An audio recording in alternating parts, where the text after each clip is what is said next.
Welcome to the Knight and Rose Show, where we discuss practical ways of living out an authentic Christian worldview. Today's topic is Christianity's Impact on the World, Part 2. I'm Wintery Knight. And I'm Desert Rose. Welcome, Rose. So today we will be continuing our three-part series on Christianity's impact on the world.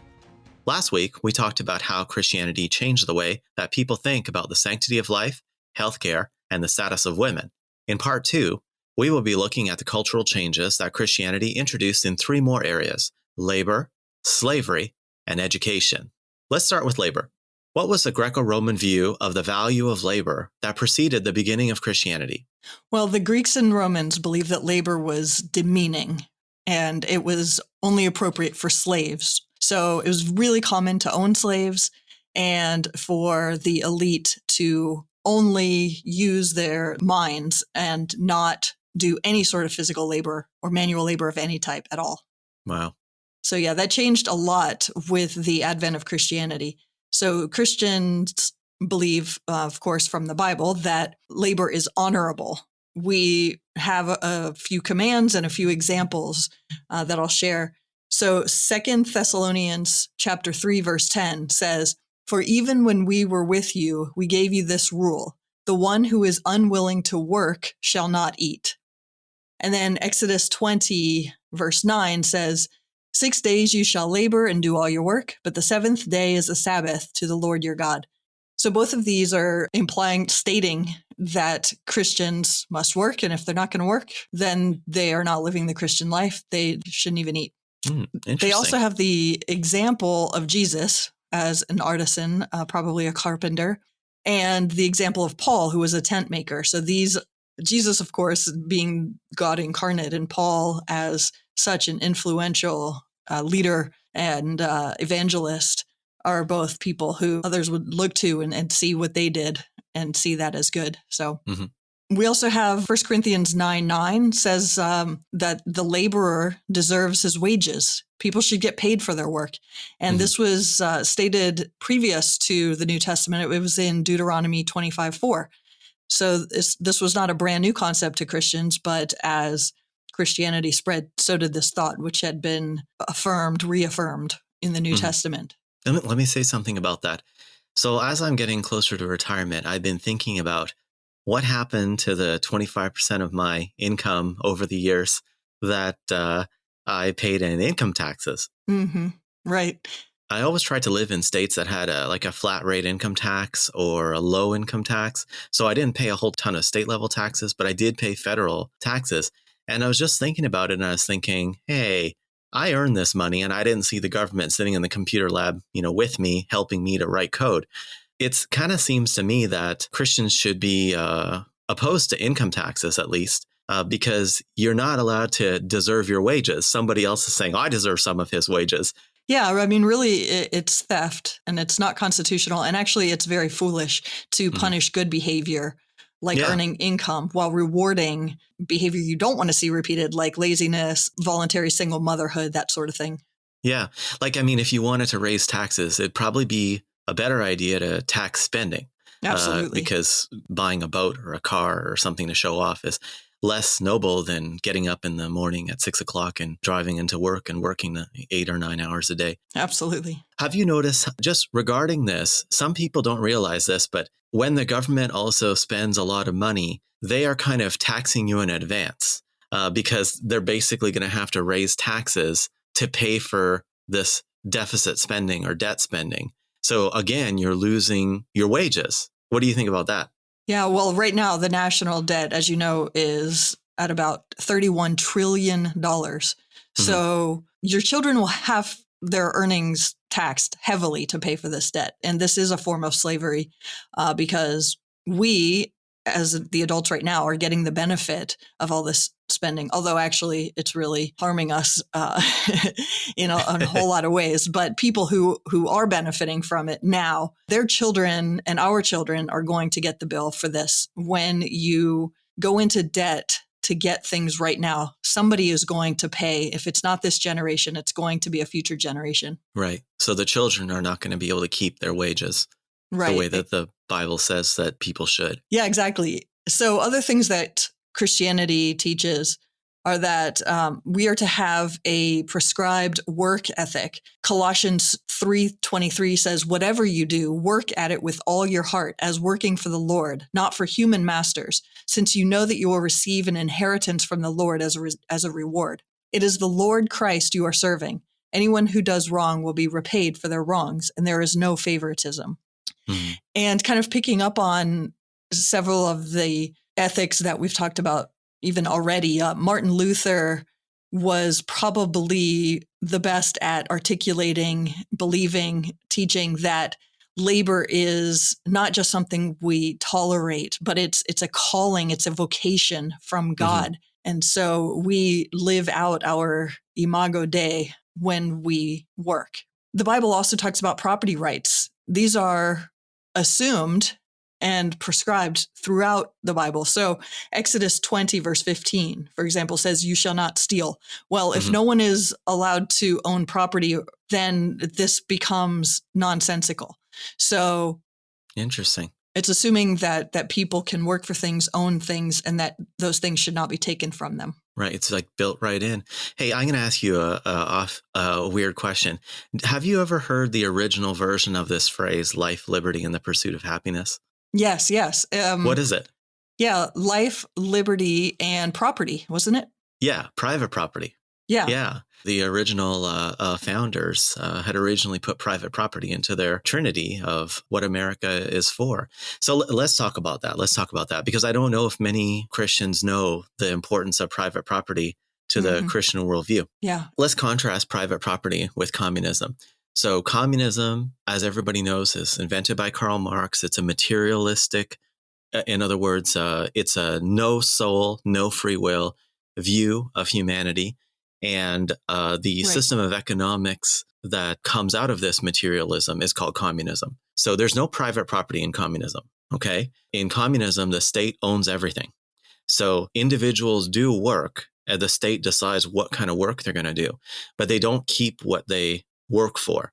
The state comes in and decides how the produce, whatever the individuals produce, is going to be divided up amongst people. So if you contrast that with what you were saying earlier about the Bible, you don't get to keep what you earn. You essentially become a slave to the state because you have to work. You don't get to keep what you produce and you don't get to spend it how you want. Right. Under communism. Yeah. The government decides what's produced, and you can't even buy the products and services you need to run a Christian life plan in a communist country. Like, think about a country like North Korea. Bibles are illegal. So you can't, nobody can produce them and nobody can buy them. Owning one is a capital offense. This is just an example of showing what private property means within a Christian worldview, which is why I think that Christians should be committed to the free enterprise system, which requires private property and opposed to communism.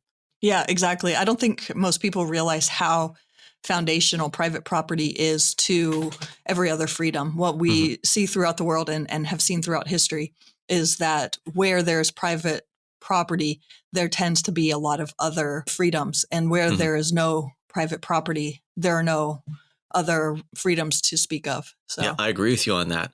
So yeah, let's talk about the practical results of these Christian views. Okay. The teaching that labor is inherently an act of dignity and that the worker should be paid wages. These teachings actually undermined slavery long before it was outlawed anywhere.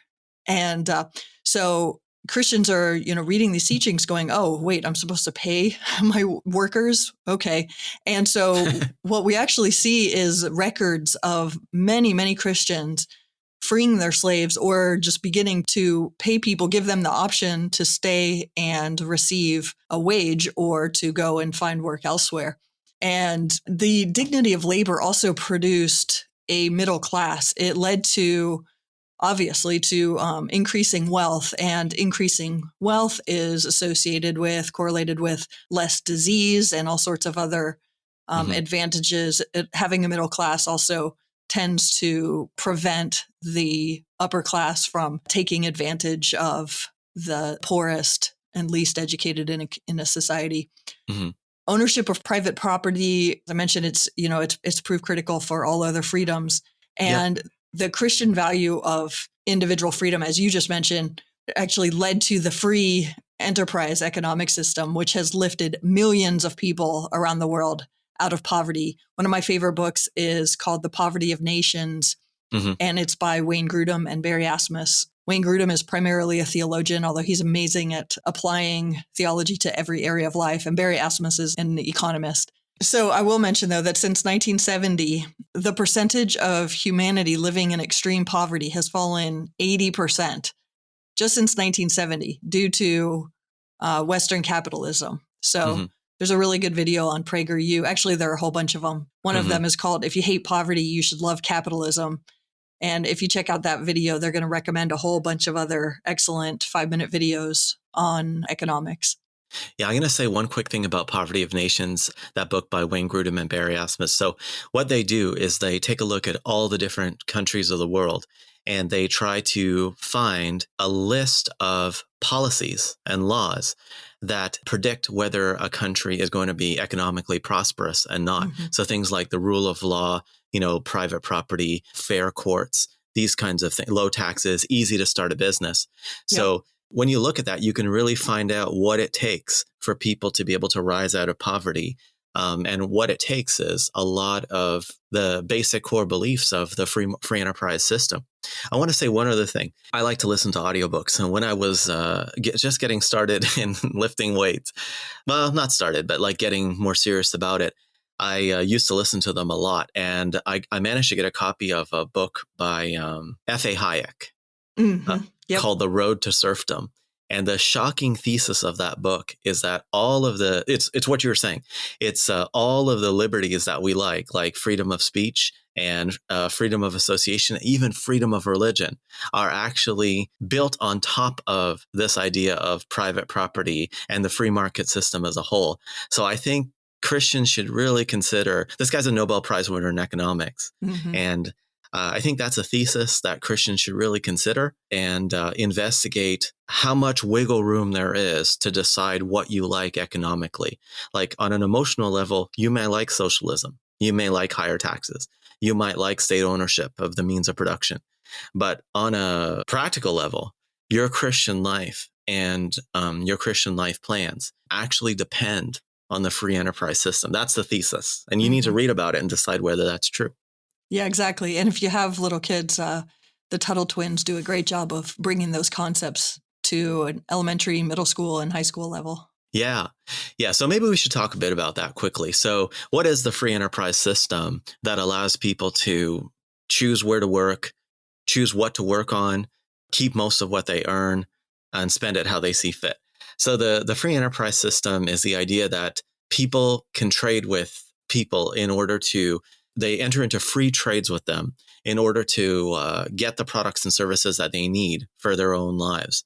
So in a free market system, there's a lot of different businesses, and it's not a monopoly. Like you don't have a post office and a DMV that's selling you groceries. Instead, you have a wide variety of providers, and they're all competing with each other to give you the best quality at the best price. Yep. Have you ever been to like the post office of the DMV? Yeah. One time is more than enough for a lifetime for me. But unfortunately, I've been several times, mostly helping other people. But yeah.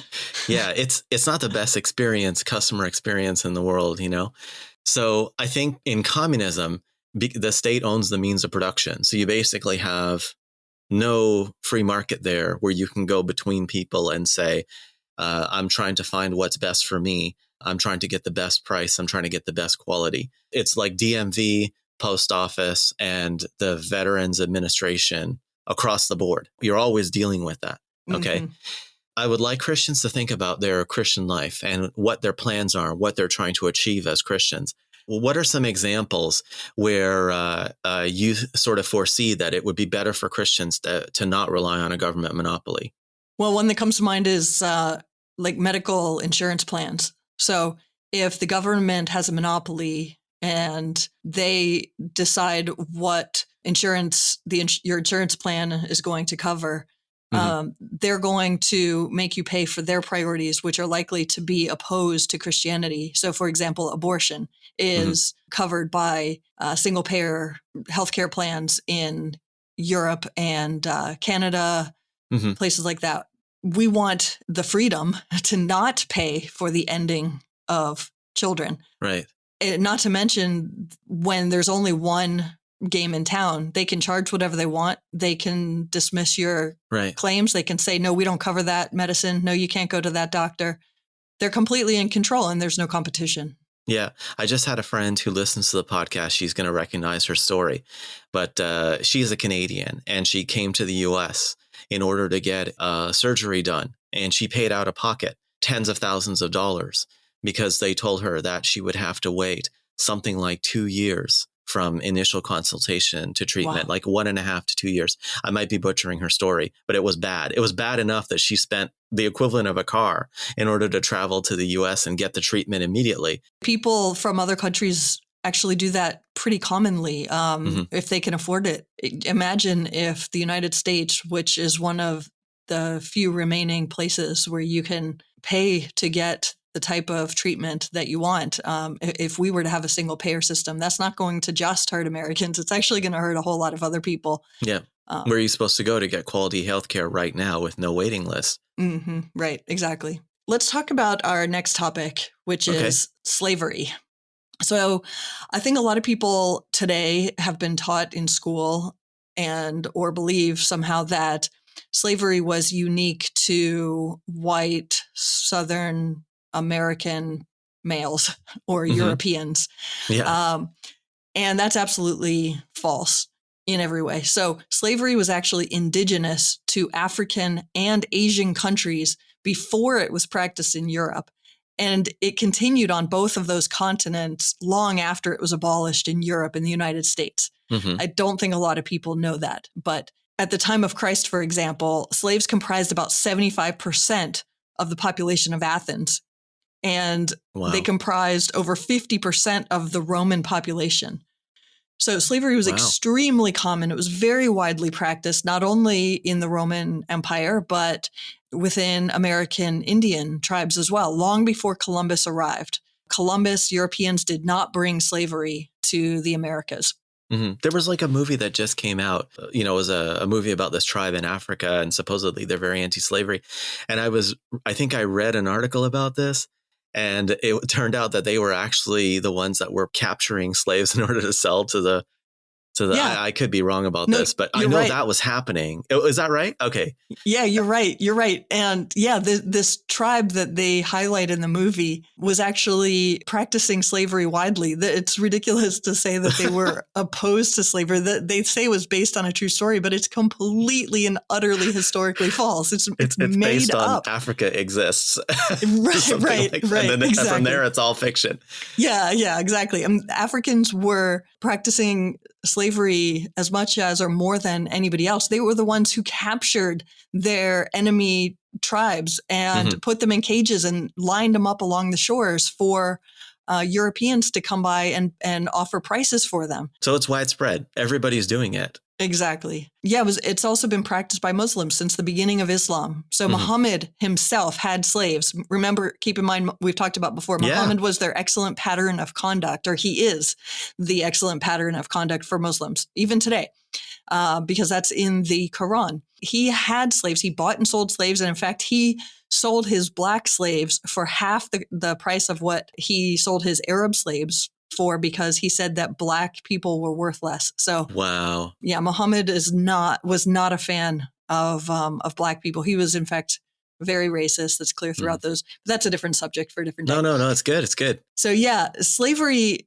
again, contrary to what most people think today in the United States, is not and never has been unique to any one people group or religion or skin color. What is unique is that there was intolerance for it and the abolition of it among European and American Christians. Yeah. Talk more about that. Let's find out what Christians think of slavery. And so, as we've mentioned before, I think on different topics, all humans have inherent dignity and value and worth, and they're not to be owned or mistreated. We're told to do unto others. That's the Christian belief. All humans have inherent dignity. Yes, exactly. From primarily from Genesis 1:27, that we're made in the image of God.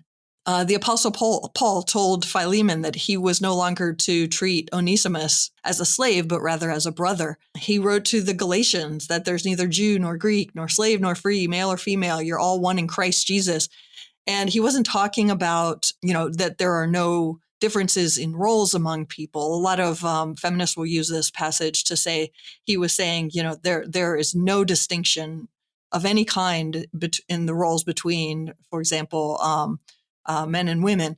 But he was talking about salvation. Yeah. But the earliest Christians knew that if you're supposed to treat each other all like brothers and sisters in Christ because you're all one in Christ, regardless of your role, then that had implications for how they did life, for whether or not they owned slaves. This seems to really put a huge dent in the idea that you can own one another as property. And to kind of put a nail in the coffin here, Jesus taught that we are to treat others as we would have them treat us. Do unto others as you would have them do unto you, the golden rule, right? So I don't think anybody would say, oh yeah, I would love to be owned as property and treated poorly and be a slave to someone else. So if we're going to put that into practice, that eliminates slavery. So that teaching right there eliminates slavery immediately. Yeah. Okay. So Christian beliefs definitely don't support slavery. Did those beliefs come out like in history? Were they able to have any success at persuading other people not to own slaves either? Yeah, absolutely. Without a doubt. So Christians began interacting with slaves the same as they did with free people. They communed at the same altar. Their behavior was clearly different than the way the pagans treated their slaves. A lot of Christians, as I mentioned, released their slaves. There are records of some releasing, all 1,500 of their slaves at a time. Wow. Things like this. So this is not, it's not just, that they needed to cut expenses, but we have records of people becoming Christians and then releasing all of their slaves at once.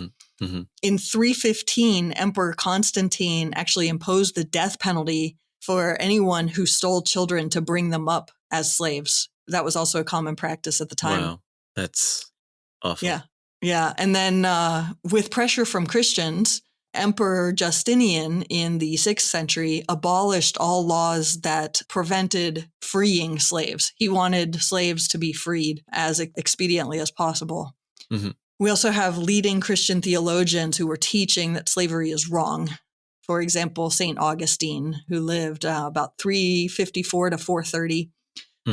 St. Chrysostom in the 4th century, St. Patrick, who was a missionary in the 5th century. They were all very opposed to slavery. They made that extremely clear.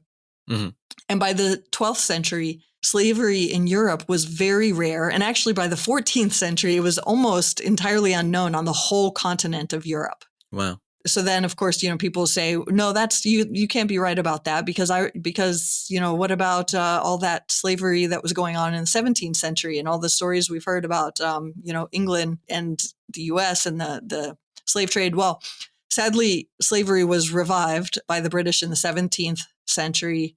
And especially in England's colonies, it was practiced by people claiming to be Christians. But as we know full well, people who claim to be Christians, for one thing, are not necessarily Christians. And for another thing, some people who are genuinely Christians are not well discipled. They're not they don't think clearly about every issue. It had been Christians, though, from the very beginning of Christianity, who were the ones leading the way on releasing their slaves, speaking out against slavery, and trying to get this evil practice abolished.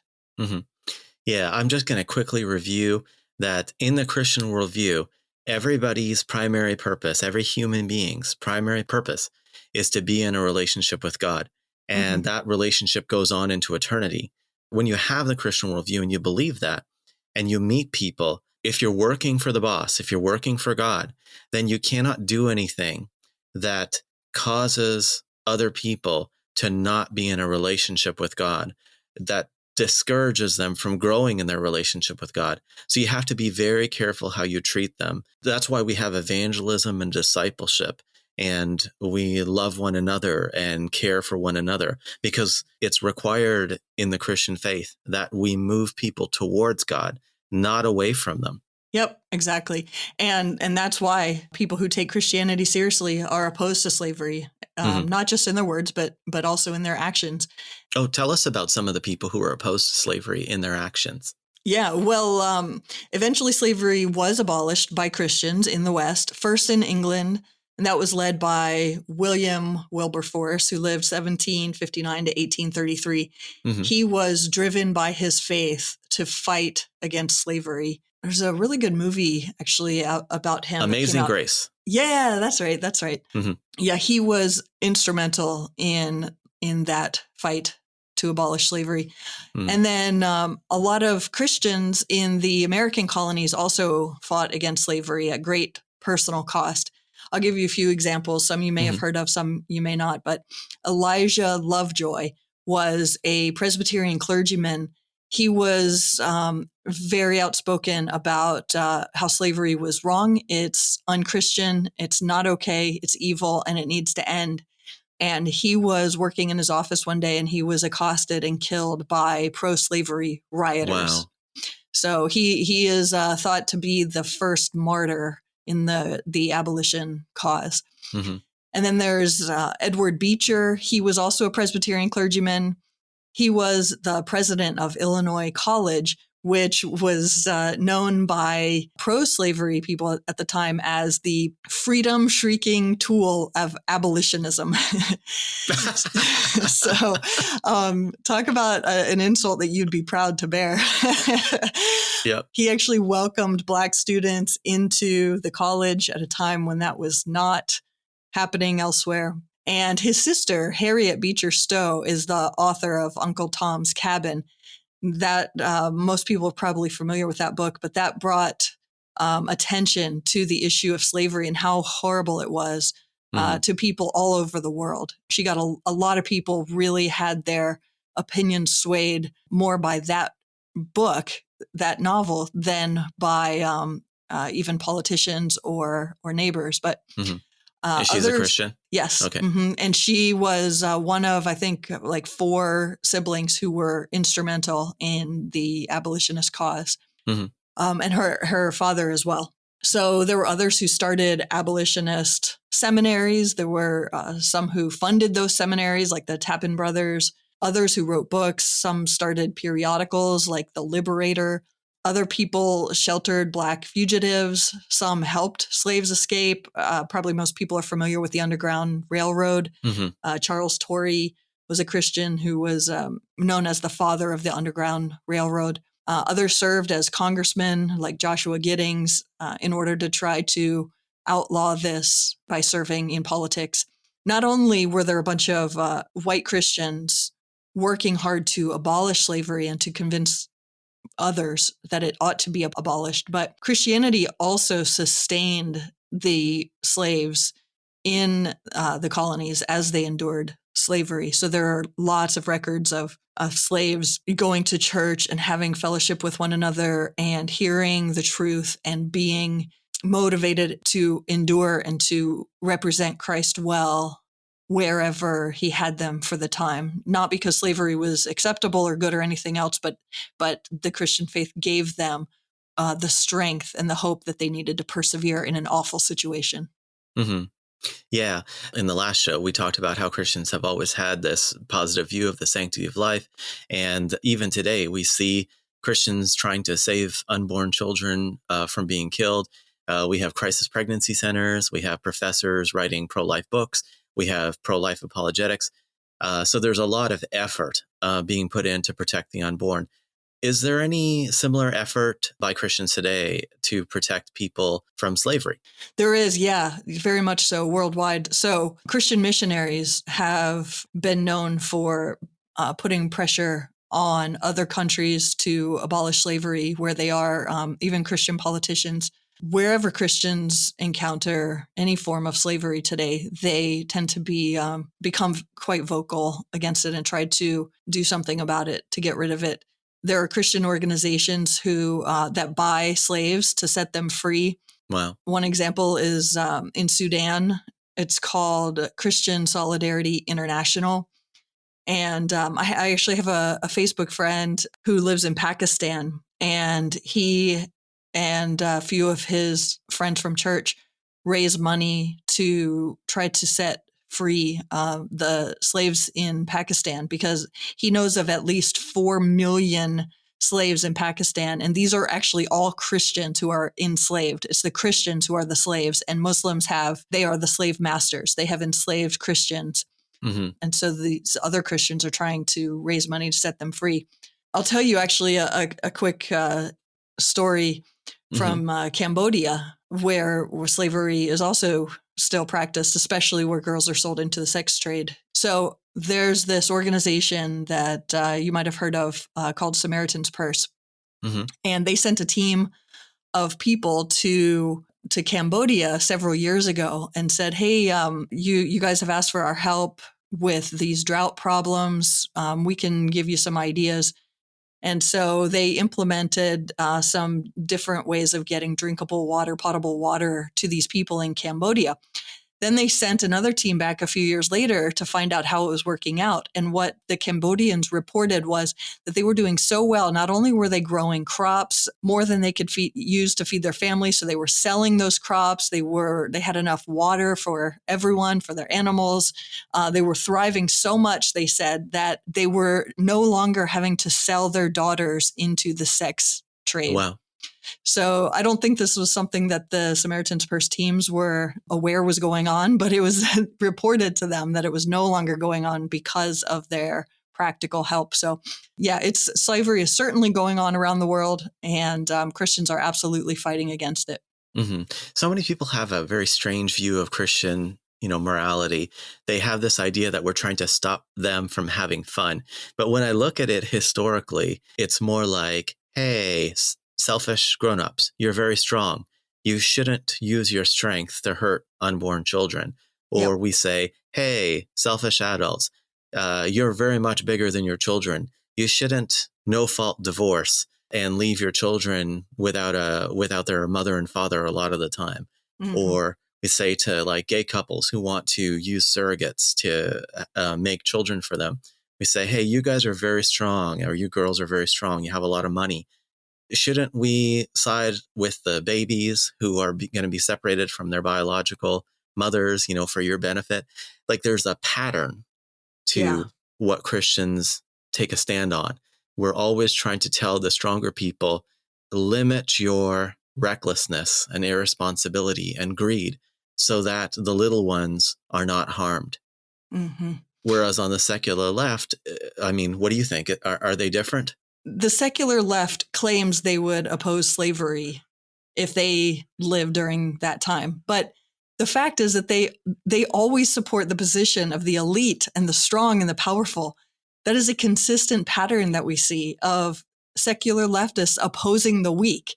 Mm-hmm. Those who support abortion, surrogacy, no-fault divorce would certainly have supported slavery as well. Yeah, definitely. Okay, new topic. How about we talk about education? Sounds good. Yeah. So before Christianity, only the very wealthiest families received an education, and it was almost exclusively boys. It may have been exclusively boys, but it's certainly mostly boys. What did Christians believe about education? Same thing? No. So with Jesus as the greatest teacher the world has ever known, he modeled teaching to his disciples. And then, even the word disciple means student. Okay. And so obviously in all of his interactions and his entire public ministry, all that he prioritized during those years, he modeled teaching. And then he commanded his followers to go out and teach the world everything he had taught them. In Matthew 28, 19 and 20, the Great Commission, this is what he left us with. Go and do this. Go and teach them everything I've taught you. It's probably worth noting that the earliest Christians were primarily Jews who already came from a long-standing tradition that valued formal education.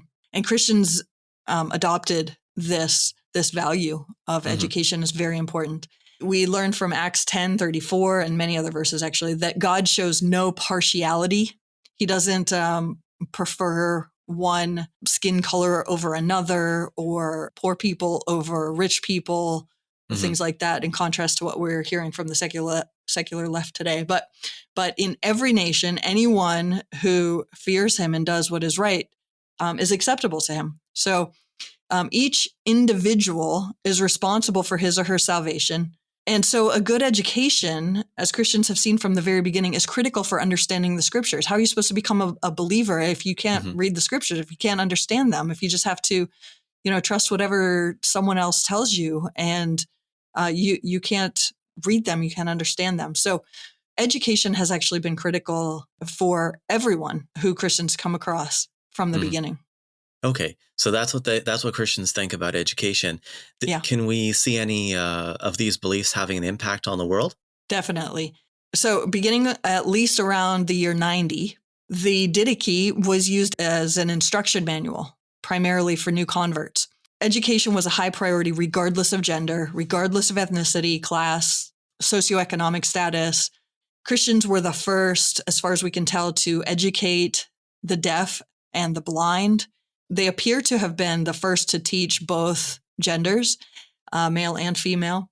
Hmm. And Christians were actually known for their strange practice. This is a phrase that I came across a lot in my reading and studies. Hmm. They were known for this strange practice of offering an education to all individuals, even girls, and even the poor, and even people of different ethnic backgrounds than themselves. And so there was no class bias, gender, ethnic bias, Hmm. and that was really unheard of at the time. So everywhere Christian missionaries went, they prioritized literacy and education for all. And what kind of things did they teach? Well, in the first decade of the second century, Ignatius, who was the bishop of Antioch, urged that all children be taught the Holy Scriptures and a skilled trade. Oh, I like that. Why do they need a skilled trade? For several reasons. In order to, first of all, to be productive members of society, Christians saw the value of that, the importance of that. Hmm. Secondly, they needed to earn an income to provide for their family and to fund ministry. I mean, Paul exemplified and instructed people to join together in fellowship, which we've talked about. His meaning in that Yep. was joining together in Christian ministry enterprise, sharing together Hmm. in the expenses to Hmm. accomplish goals that are valuable for the boss. Yep. And then also so that Christians could have a standing when they share the truth with others. So, I mean, who would you take more seriously when they're sharing some new theology that you've never heard before? Would you trust the lazy, homeless, drunk man who begs for money on the streets and has never worked a day in his life? Or would you trust, the best artisan in your village? Or, in modern times, the excellent science professor who has patents and has invented brand new, really useful tools and things Yeah, like that. I'll take the latter. Yeah. Absolutely. Yeah, and it's also good to have a trade because it helps you to be financially independent. So if somebody comes along and says, "This is happening to a friend of mine, you have to take this, unproven medical treatment, or you're going to lose your job," Hmm. he has skills, and so even if he loses that job, he can find another one. Right. So, what else do Christians think it's important to teach? Well, they've had catechetical instruction from very early on, and that led to formal catechetical schools with a strong literary emphasis. These schools started appearing all over the Christian world and became really well known for their Mhm. excellence. Missionaries would teach people to read as a first priority whenever they'd go to an unreached people group. They would a lot of times spend the first many years creating a written language if one didn't already exist, Wow. Okay. and they would teach people to read, and because they knew that people needed to be able to read and learn and understand the scriptures for themselves. Right. During the medieval era, this priority of education for all, sadly, kind of fell by the wayside. But the Protestant reformers really recovered this. It was very important to them that we train not just clergy, but also educate everybody for preparation for all stages and all stations in life. Hmm. So John Calvin had this Geneva plan, is what it was called. And this included elementary, education in the common vernacular for all people. In that included reading, writing, math, grammar, religion, and the establishment of secondary schools for the purpose of training citizens for civil and ecclesiastical productivity. Yeah, I think it's important for Christians to educate themselves, not just because of that stability and resistance to being pressured, but also because educated people have more of an influence on the culture. And we're at a time in this culture where we have to fight for our rights, and having an influence helps us to do that. Definitely. Yeah. And today, having a good education does not mean showing up to the secular public school and getting all A's for showing up. Look at Matt Walsh. Matt Walsh doesn't have a college degree. Exactly. Yeah, exactly. Neither does Jeremy Boring, who started the Daily Wire. I mean, right. And we could name probably a dozen other people, but all right. So in the last episode, I remember we talked about healthcare, and Christians started the first hospitals. Did anything like that happen with the first schools and the first universities? Yeah. So, well, first of all, the concept of public schools, even though it's been taken over by the secular left today, the concept seems to have originated with Martin Luther. Mm-hmm.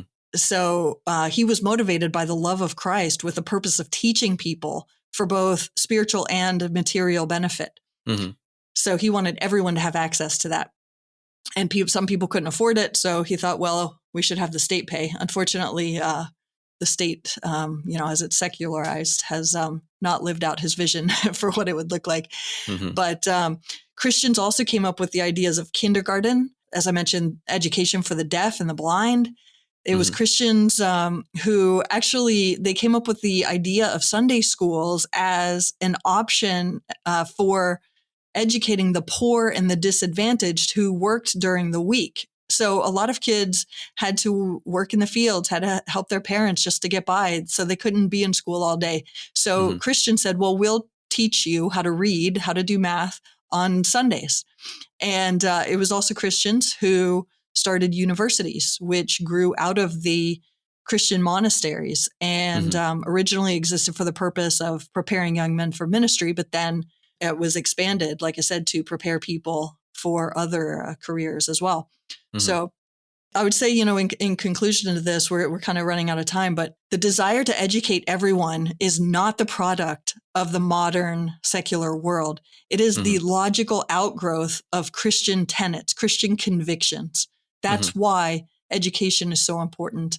And we need to look back to our roots and take education seriously, take it back, pass it on to our kids, tell them how critical it is and educate them well, not just throwing that responsibility off to somebody and not following up, not knowing what they're learning, not knowing what they're doing, and just saying, oh, I'm sure if it's important, they'll learn it in school. This is our thing, and we need to take it back. I agree. All right. So we already talked about The Poverty of Nations, that book by Wayne Grudem and Barry Asmus. Give us a couple more good book recommendations. Let's see, a couple more. One of my favorites for sure is Money, Greed, and God. There is a 10th anniversary edition out now, so I'd recommend that one. The subtitle is The Christian Case for Free Enterprise. And that book is written by one of both of our favorite authors, Jay Richards. So highly recommend that. There's also a new book out called The Maker versus the Takers, What Jesus Really Said About Social Justice and Economics. And that book is written by Jerry Bowyer, I think is how you say it. So yeah, those three books, Poverty of Nations and the two I just mentioned, are excellent resources on this topics. All right, that's excellent. So it's time for us to end the episode. So listeners, if you enjoy the episode, please consider helping us out by sharing this podcast with your friends, writing a 5-star review on Apple or Spotify, subscribing and commenting on YouTube, and hitting the like button wherever you listen. We appreciate you taking the time to listen, and we'll see you again in the next one.